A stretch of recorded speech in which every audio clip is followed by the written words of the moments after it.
کہ آدمی جب کسی سے محبت کرتا ہے، مثال کے طور پر اپنے پیر سے محبت کرتا ہے جو پیر کامل ہو، تو اس کی کوشش کیا ہوتی ہے کہ وہ پیر کامل سے جب محبت کرتا ہے اور اس کا پیر جب اس کے گھر کے اوپر آئے گا تو اس کی کوشش یہ رہتی ہے کہ اس کے گھر کے اندر اپنے پیر کی خدمت ایسے کی جائے کہ جس سے وہ راضی ہو جائے اور ان کی دعائیں حاصل ہو جائیں۔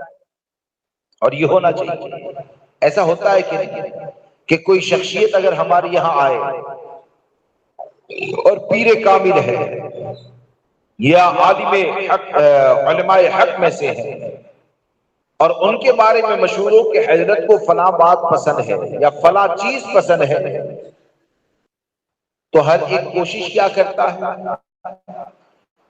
کہ حضرت یا پیر صاحب ہمارے یہاں آئے تو ان کو جو پسند ہے وہ ان کے سامنے رکھا جائے۔ کیوں رکھا جائے؟ کہ جب وہ راضی ہو جائیں گے تو ایک پیر کامل صاحب خانہ کے لیے دعا کریں گے، جب وہ راضی ہو جائیں گے تو وہ اس کے لیے دعا کریں گے، اور ان کی دعائیں ہمارے لیے نجات کا ذریعہ ہے، بخشش کا ذریعہ ہے۔ یہی تو سوچ ہوتی ہے نا۔ تو اب آپ ذرا سوچیں کہ پیر کی بات اگر مشہور ہو جائے کہ یہ عمل پسند ہے، تو جب اس کے گھر کے اوپر قیام ہو تو آدمی یہ کوشش کرتا ہے ان کو راضی رکھے۔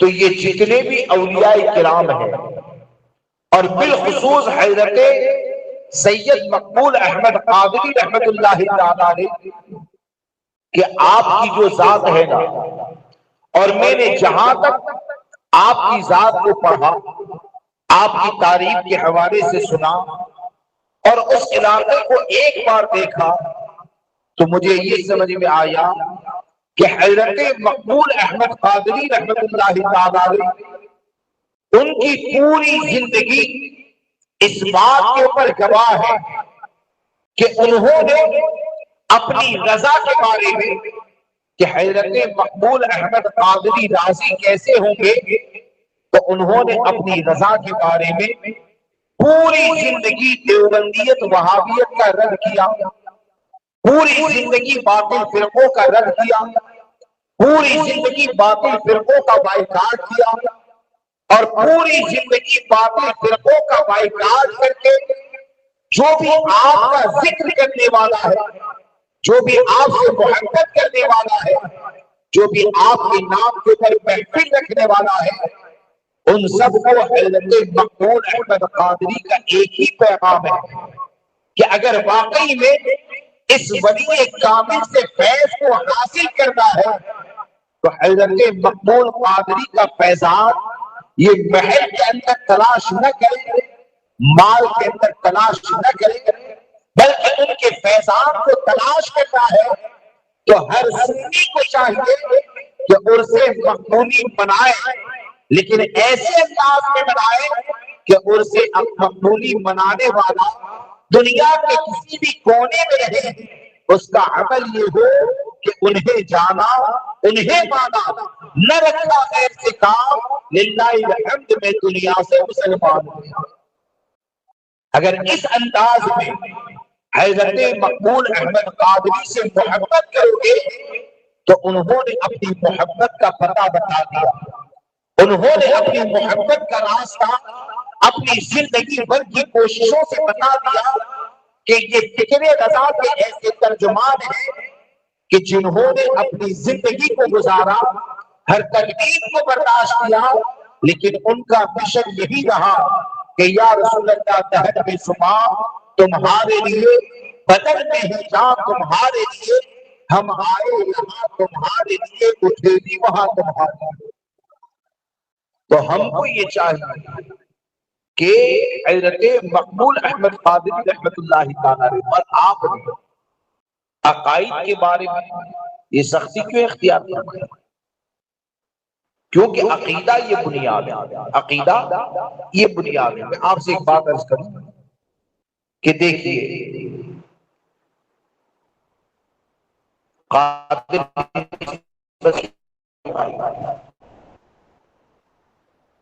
آج جو لوگ ہم لوگ کہتے ہیں مسلک اعلیٰ حضرت پر سختی سے قائم رہو، تو بعض لوگ کیا سمجھتے ہیں اپنی جہالت کی بنیاد پر یہ اعلیٰ حضرت، یہ اعلیٰ حضرت سے جڑنے کے بارے میں کہتے ہیں۔ اعلیٰ حضرت سے بار بار جڑنے کے بارے میں جو کہا جاتا ہے اس کے پیچھے بنیادی مقصد یہ ہے کہ امام اہل سنت حضور غوث پاک کا وہ انتخاب ہے، اور امام اہل سنت 1400 سال کے بزرگوں سے جوڑنے والی اس کڑی کا نام ہے کہ حقیقت یہ ہے کہ امام احمد رضا سے جڑ جائے گا تو امام احمد رضا کا جڑنے والا یہ صحابہ اہل بیت کا فیضان بھی پائے گا، اولیاء کا فیضان بھی پائے گا، کیونکہ امام احمد رضا کا راستہ وہ ہے کہ امام احمد رضا کے قلم کی روشنی میں اگر زندگی کی سانسیں لوگے اور آپ چلتے رہو گے تو یقین جانے آپ کو خلفائے راشدین کا فیضان بھی اسی راستے میں نظر آئے گا، اہل بیت، اولیاء، علماء ربانیین، صالحین کا فیضان اسی راستے میں نظر آئے گا، اور جب اسی راستے میں چلتے چلتے قبر کے حوالے ہو جاؤ گے تو یقین کے ساتھ جان لو گے کہ امام احمد رضا کا راستہ کوئی نیا راستہ نہیں ہے، امام احمد رضا کا مشن کوئی نیا مشن نہیں ہے، بلکہ امام احمد رضا کا مشن یہ ہے کہ لہد میں عشق رخ شہ کا داغ لے کے چلے، اندھیری رات سنی کی چراغ دے کے چلے، تیرے غلاموں کا نقش قدم ہے راہ خدا، وہ کیا بہک سکے جو یہ سراغ لے کے چلے۔ آپ دیکھیں کہ آپ کو میں کہوں کہ قادری نسبت کی حفاظت اعلیٰ حضرت سے جڑے بغیر آج کے پرفتن دور میں اعلیٰ حضرت سے جڑے بغیر قادری نسبت کی حفاظت کرنا بہت مشکل ہے۔ کیوں مشکل ہے؟ میں آپ کو ایک بات بتا رہا ہوں کہ اعلیٰ حضرت سرکار کا جو اختلاف درود مقدس آپ پڑھیں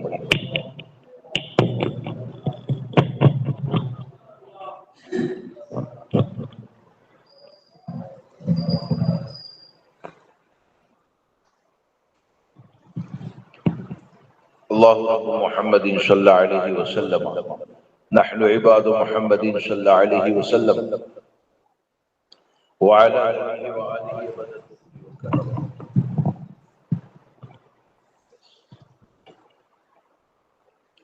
اللهم صل على سيدنا ومولانا محمد معدن الجود والكرم وآله الكرام وأصحابه العظام وابنه الكريم وبارك وسلم صلاة وسلام عليك يا سيدي يا رسول الله صلی اللہ تبارک علیہ وسلم۔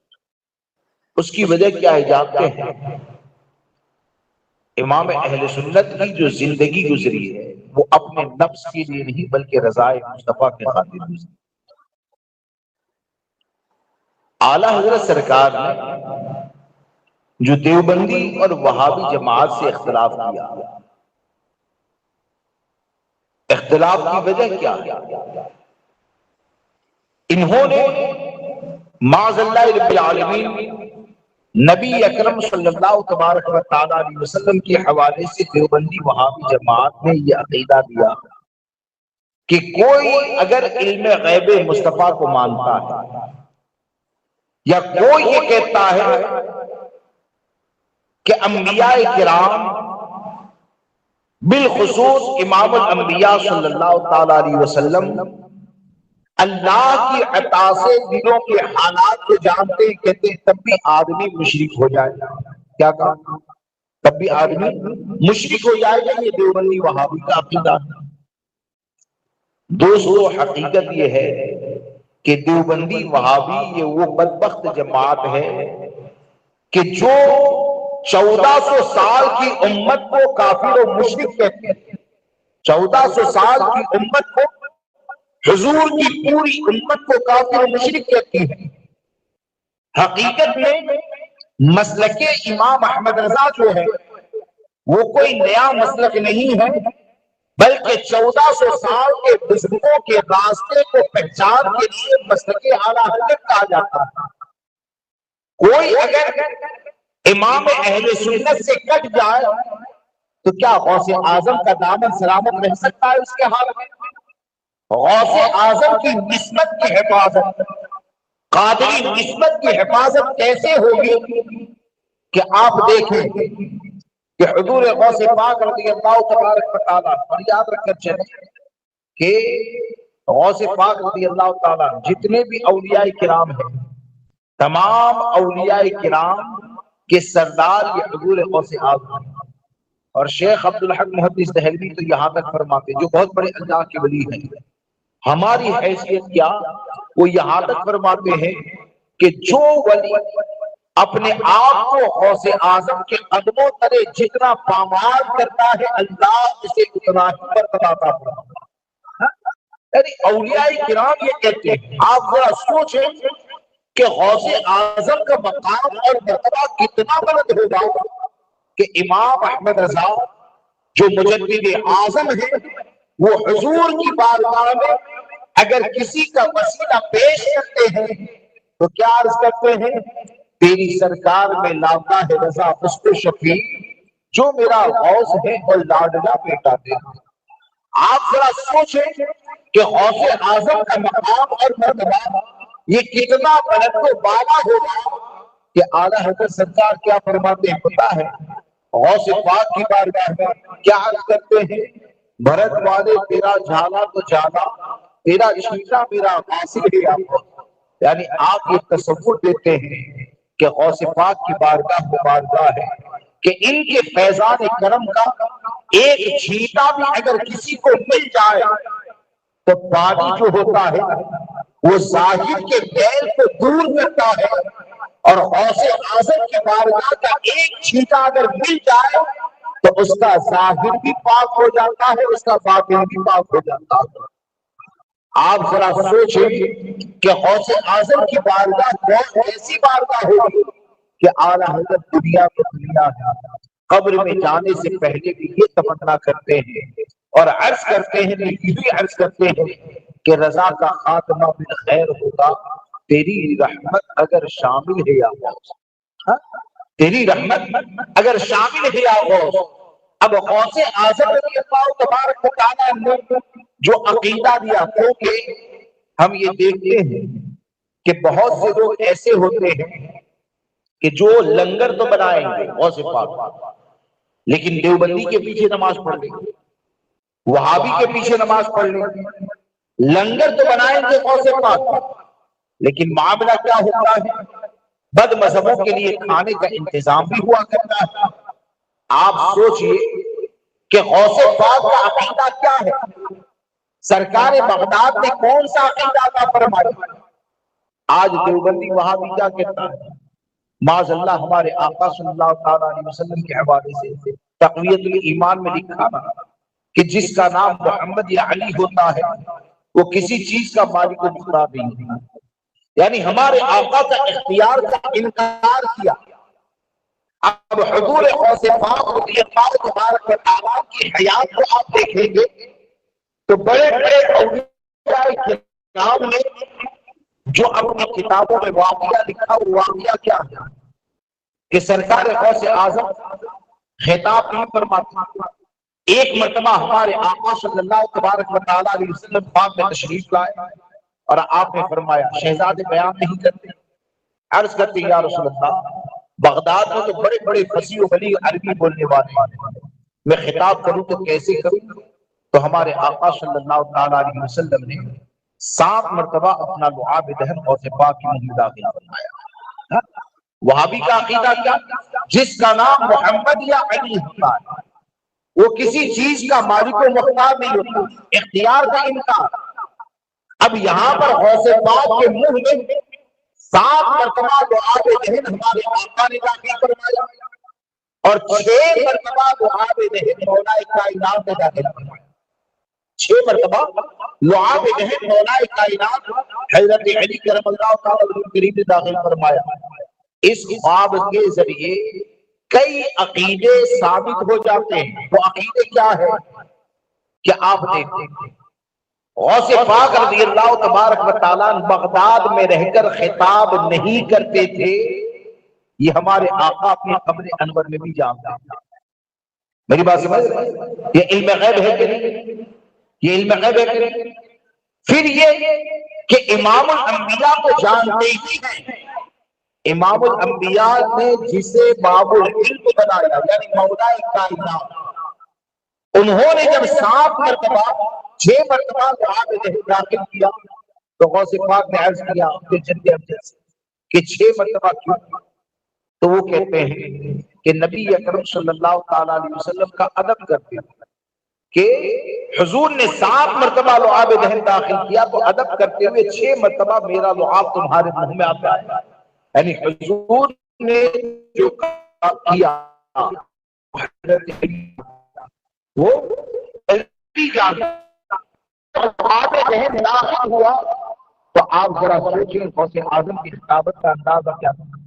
70,000 کے مجمع میں خطاب کرتے اور خطاب ایسا کہ پہلے والا جیسا سنتا ہے آخر والا ویسا ہی سنتا ہے، خطاب ایسا ہوتا ہے کہ غوث اعظم رضی اللہ تبارک و تعالیٰ خطاب کرتے ہیں تو کئی سو علماء غوث پاک کی باتوں کو لکھنے کے لیے آپ کی محفل میں بیٹھا کرتے ہیں۔ اب یہ تمام چیزیں ہم کو کیا بتاتی ہے کہ آج جو دیوبندی عقیدہ دیتا ہے کہ نبی اکرم صلی اللہ تعالیٰ علیہ وسلم کچھ نہیں دے سکتے ہیں معاذ اللہ، تو غوث پاک نے تو ہم کو یہ بتایا اور احادیث مبارکات کے ذریعے بھی یہ ثابت ہوتا ہے کہ تم نبی کی ذات کی بات کرتے ہو، ارے نبی کی ذات تو نبی کی ذات ہے، ہم کو تو یہ سمجھ میں آتا ہے، ہم کو تو یہ پتا چلتا ہے کہ اگر تم تھوک دیا کرو اپنے مکان میں چلتے چلتے تو تیری بچی وہ صاف کرنے کے لیے تیار نہ ہو، تیری بیوی اٹھانے کے لیے تیار نہ ہو، وہاں پر مکھیاں جمع ہو جائے، لیکن کیا حدیث سے یہ ثابت نہیں ہے کہ ہمارے آقا کا لعاب مبارک میں وہ ہے کہ اگر حضرت علی کی دکھتی ہوئی آنکھ میں چلا جائے تو حضرت علی کی آنکھ کو اللہ شفا عطا فرماتا ہے۔ ہمارے آقا صلی اللہ علیہ وسلم کا لعاب مبارک تو وہ ہے کہ مختصر سے آگے کے اندر چلا جائے تو 1000 سے زیادہ صحابہ کے لیے کافی ہو جائے۔ ہمارے آقا کا لعاب مبارک تو وہ ہے کہ کھانے پینے کے اندر اگر چلا جائے تو پانی میٹھا ہو جائے۔ اب اس سے کیا سمجھ میں آتا ہے؟ اس سے یہ بات سمجھ میں آئی کہ ذات مصطفیٰ تو ذات مصطفیٰ ہے، لعاب مصطفیٰ میں اللہ نے وہ برکت عطا فرمائی ہے، اور حقیقت میں امام احمد رضا نے یہ جو ہم کو عقیدہ دیا ہے کہ مانگیں گے مانگے جائیں گے منہ مانگے پائیں گے، سرکار نے اللہ کی ہے کہ کوئی نیا عقیدہ نہیں ہے، بلکہ یہ وہ عقیدہ ہے جو 1400 سال کی خدمت کا عقیدہ رہا، اور امام احمد رضا نے 1400 سال کے بزرگوں کے عقیدے کو اپنی کتاب میں جمع کر کے ہم کو یہ بتایا کہ 1400 سال کے بزرگوں کے ساتھ اگر جھوٹ کر رہنا ہے تو احمد رضا کے قلم کے وفادار نہیں کر رہنا، کیونکہ احمد رضا کا راستہ یہ نیا راستہ نہیں ہے، بلکہ احمد رضا کا راستہ یہ ہے کہ تیرے خدا نقشے قدم اقرار ہوگا کہ کیا کہہ سکے تو اس سراغ دے گی۔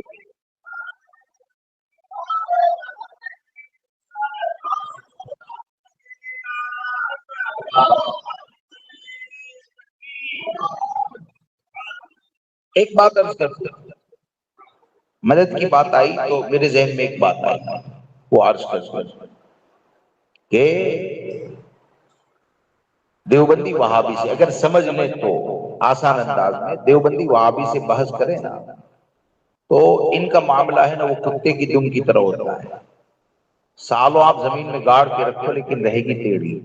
تو یہ سب کیا لاتے ہیں؟ سبب عادی، سبب غیر عادی، یعنی وہ یہ کہتے ہیں کہ بھئی پانی جو ہوتا ہے نا تو پانی تو پیاس بجھانے کے لیے ہوتا ہے، اس میں کوئی وہ چیز نہیں ہے، کھانا یہ بھوک مٹانے کے لیے ہوتا ہے، ایسا ہو سکتا ہے، لیکن سبب غیر عادی یہ نہیں ہو سکتا ہے۔ تو آپ مجھے بتائیے کہ تھوک جو ہوتا ہے وہ بیماروں کی شفا کے لیے ہوتا ہے؟ ارے بولیے، تھوک کا کام بیماروں کو اچھا کرنا ہے، لعاب کا کام بیماروں کو اچھا کرنا نہیں ہے۔ لعاب کا کام یہ فطری طور پر بیماروں کو اچھا کرنا نہیں. یہ کہتے ہیں کہ حضرت علی کو مشکل کشا مانو گے تو مشرک ہو جاؤ گے. یہ کہتے ہیں نبی کو مشکل کشا مانو گے مشرک ہو جاؤ گے. مشکل کشا ماننا کسے کہا جاتا ہے؟ مشکل کشا کسے کہا جاتا ہے؟ جو مشکل کو دور کرتا ہے. مشکل کشا کسے کہا جاتا ہے؟ جو مشکل کو اور حضرت علی کے حوالے سے ان کو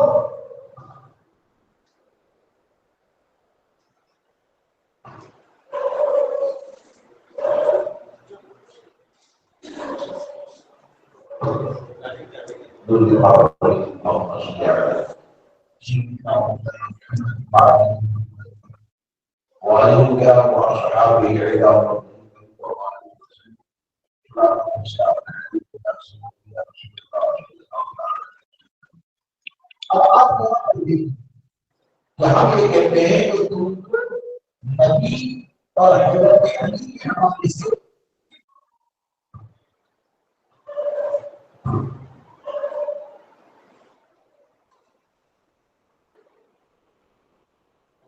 درود پاک پڑھیے. اللہم صلی علی سیدنا و مولانا محمد معدن الجود والکرم والی وصحبہ وبارک وسلم. تم تو یہ کہتے ہو کہ نبی اور علی کو مشکل کشا مانو گے تو مشرک ہو جاؤ گے. تو مشکل کشا کسے کہتے ہیں؟ مشکل دور کر دے اسے مشکل کشا کہا جاتا ہے. اور فتح خیبر کے موقع پر ہمارے آقا صلی اللہ تعالی علیہ وسلم نے حضرت علی کے منہ میں لعاب داخل کر کے ان کی مشکل کو دور کر دیا. میری بات سمجھ؟ ان کی مشکل کو دور کر دیا.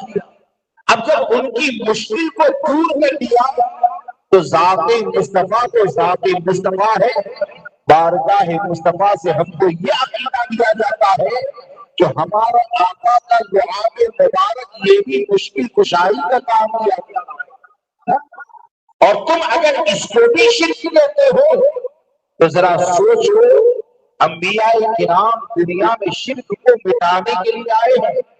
انبیاء کرام دنیا میں کفر اور برائیوں کو مٹانے کے لیے آئے ہیں. ارے حقیقت یہ ہے کہ اہل سنت و جماعت کا جو عقیدہ ہے وہی عقیدہ نجات کا ذریعہ ہے. بلکہ میں آپ کو بتاؤں، اور اس دلیل کو اگر یاد رکھیں گے، میں یہ تو نہیں کہتا کہ دیوبندی سے بحث کریں، وہ آپ کا کام نہیں ہے، ان کا بائیکاٹ کر رہا ہے. لیکن ایک بہت اچھی بات سن لیجیے، مدد مانگنے کے اوپر جو بات آئی ہے، یعنی کہتے ہیں پھر بعد میں کہیں گے کہ ظاہری حیات ہے تو مدد مانگ سکتے ہیں، انتقال کے بعد نہیں مانگ سکتے ہیں، پہلے جسم میں جان تھی تو مانگ سکتے تھے، اب نہیں مانگ سکتے ہیں. تو میں آپ کو ایک بات بتاؤں، سورہ یوسف کا نام سنا ہے؟ سورہ یوسف کا یہ 12ویں پارے کے اندر ہے.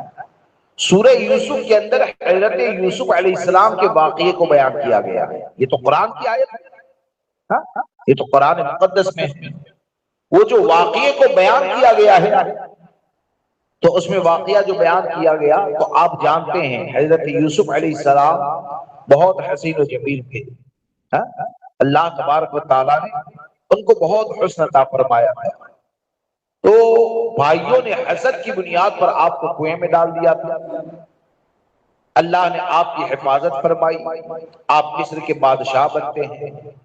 اب بادشاہ بن گئے تو وہ بھائی جو اپنے والد کے پاس جا کر غلط بیانی سے کام لیتے ہیں تو وہاں پر قحط پڑا. اب یہ بادشاہ بن گئے تو جن بھائیوں نے کنویں میں ڈالا تھا نا تو وہ غلہ لینے کے لیے آئے تو بادشاہ کی کرسی پر دیکھا تو یہ دیکھا کہ جس بھائی کو ہم نے کنویں میں ڈالا تھا وہ تو بادشاہ بن گئے. تو وہ اندر سے ڈر گئے کہ اب تو سزا دی جائے گی. حضرت یوسف نے ان کو پہچان لیا اور کیا کہا؟ قرآن فرماتا ہے لا تقریب علیکم اليوم یغفر اللہ لکم، تمہاری کوئی گرفت نہیں کی جائے گی، اللہ تمہیں معاف فرمائے. حضرت یوسف نے ان کو معاف کر دیا. پھر حضرت یوسف علیہ السلام نے اپنے والد کے بارے میں پوچھا کہ میرے والد حضرت یعقوب علیہ السلام کا کیا حال ہے. وہ آپ کی یاد میں رو رو کر اپنی آنکھوں کی روشنی کھو چکے ہیں، آپ کی یاد میں رو کر اپنی آنکھوں کی روشنی کھو چکے ہیں۔ وَابْيَضَّتْ عَيْنَاهُ مِنَ الْحُزْنِ فَهُوَ كَظِيمٌ، قرآن میں فرمایا۔ اب جب یہ ہو گیا نا تو آپ ذرا دیکھیں، اب توجہ کے ساتھ سنیے، اب توجہ کے ساتھ سنیے، یہ اولیاء کرام کہ ہم مشکل کشا اگر مانے، حالانکہ ہمارا عقیدہ کیا ہے؟ اللہ کے علاوہ جو بھی ہماری مدد کرنے والا ہے اس کی مدد یہ اللہ کی عطا ہی سے ہے۔ ہمارا عقیدہ کیا ہے؟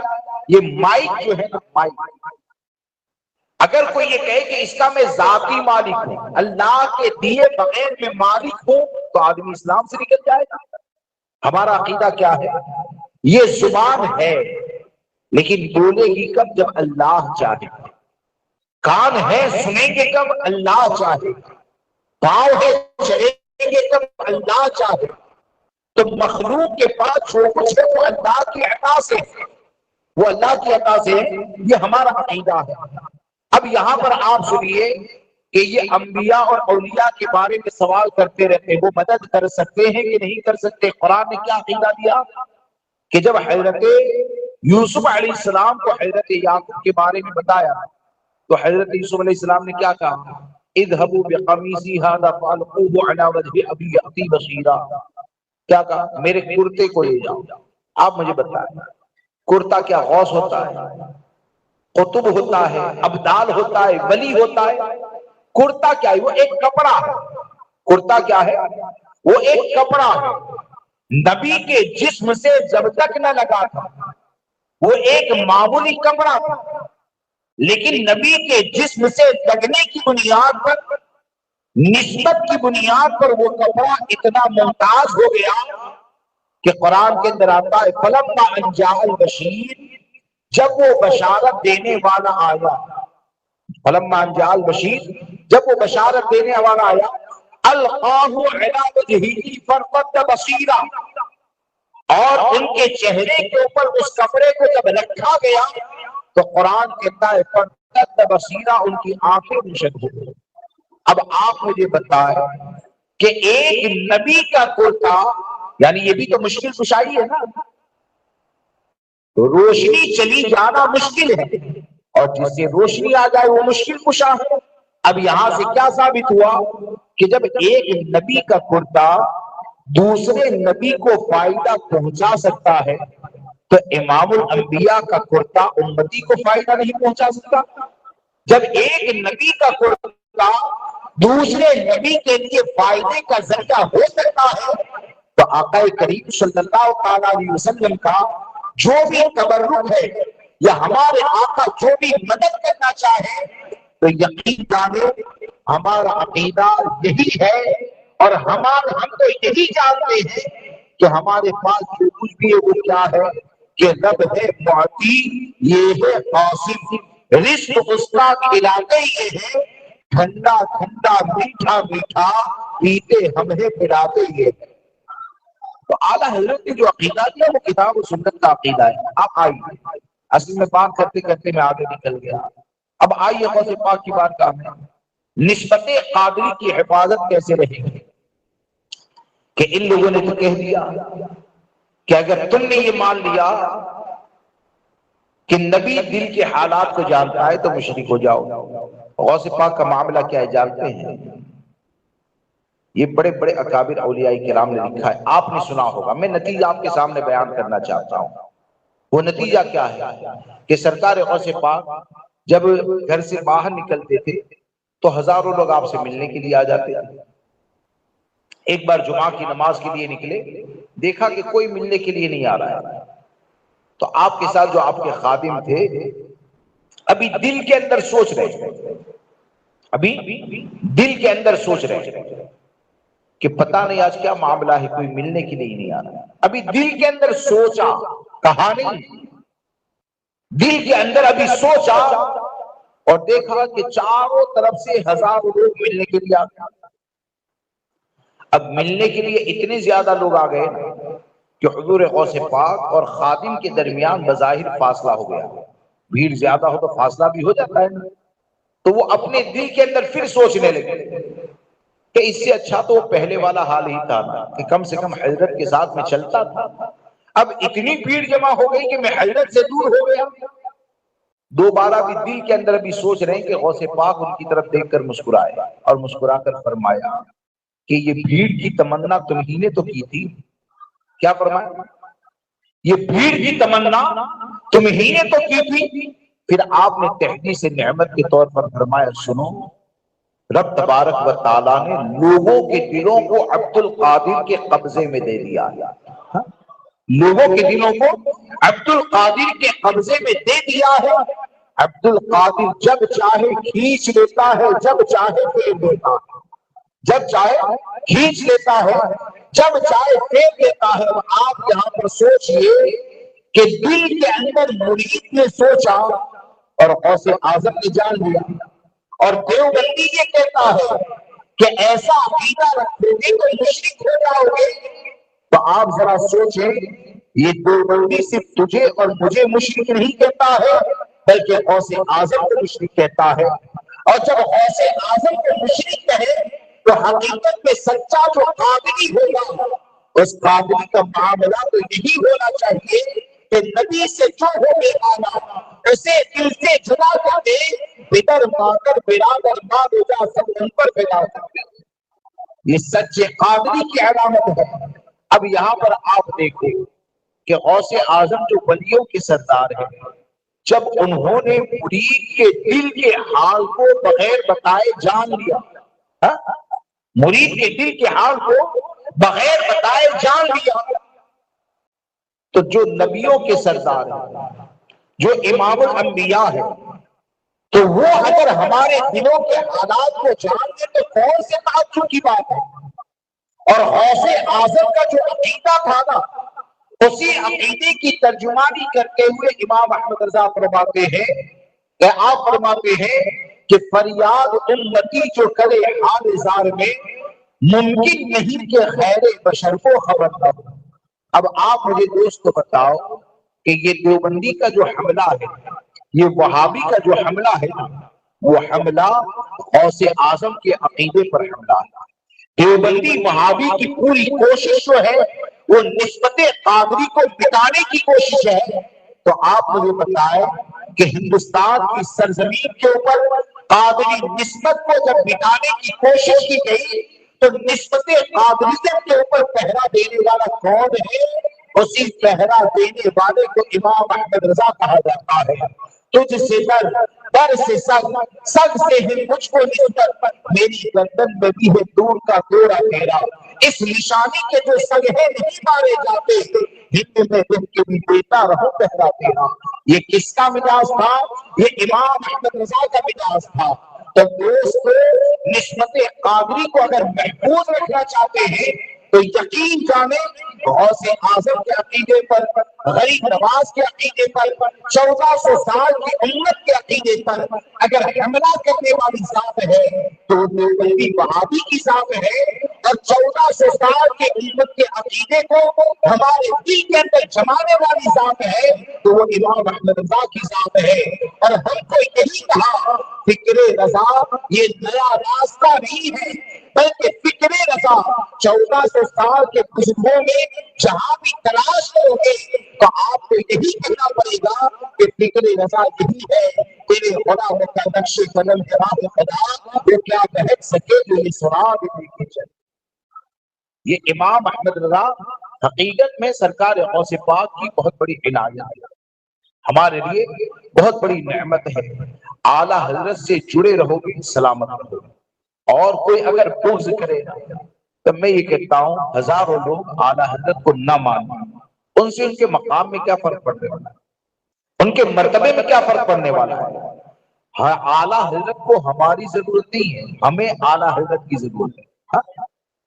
ہمیں اعلیٰ حضرت کی ضرورت، ہم کو سمجھنا پڑے گا۔ بلکہ میں تو اکثر یہ کہتا ہوں کہ دیانت داری سے اگر سوچو نا تو ہمارے ماں باپ سے زیادہ ہمارے اوپر اعلیٰ حضرت کا احساس ہے۔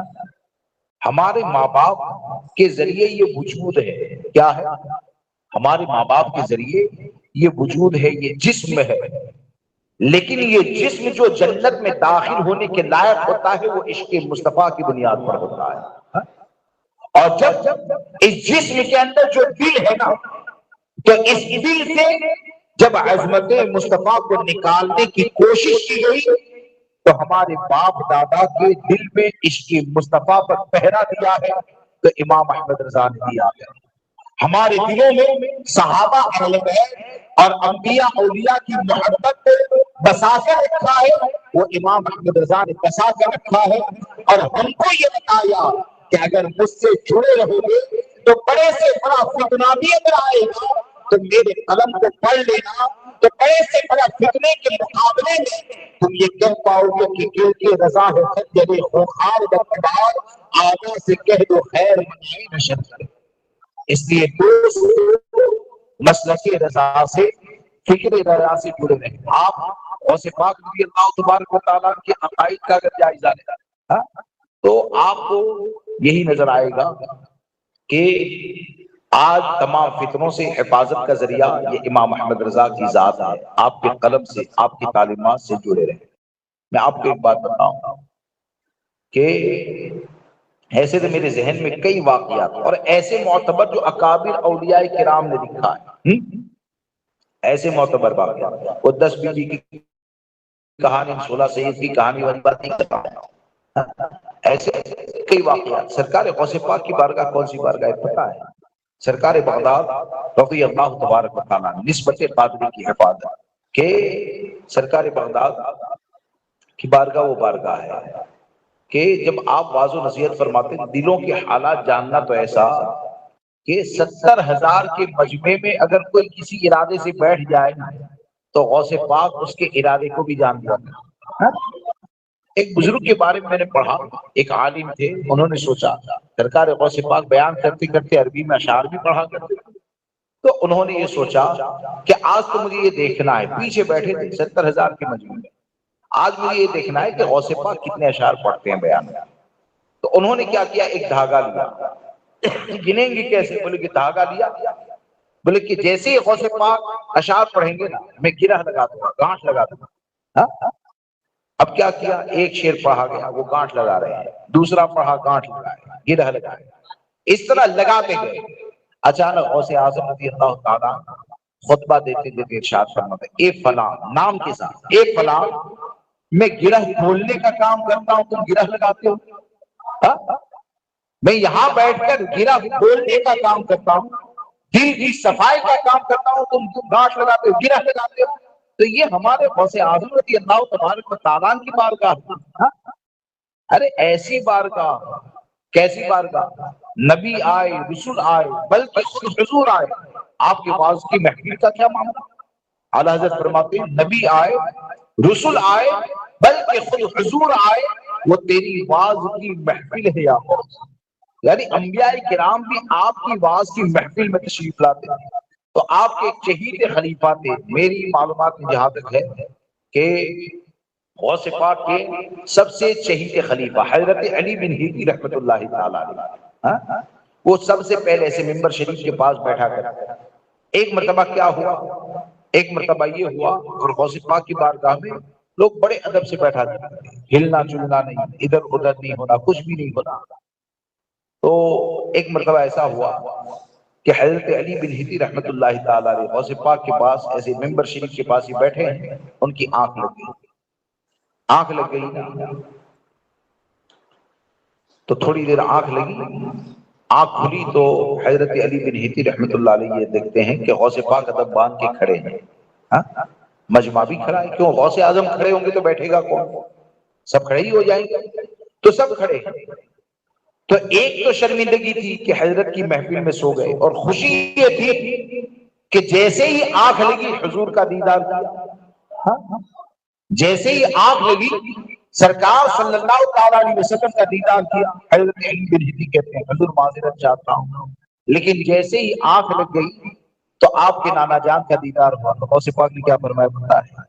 اے علی سنو، تم خواب میں دیدار کر رہے تھے، عبد القادر بیداری میں دیکھ رہا تھا.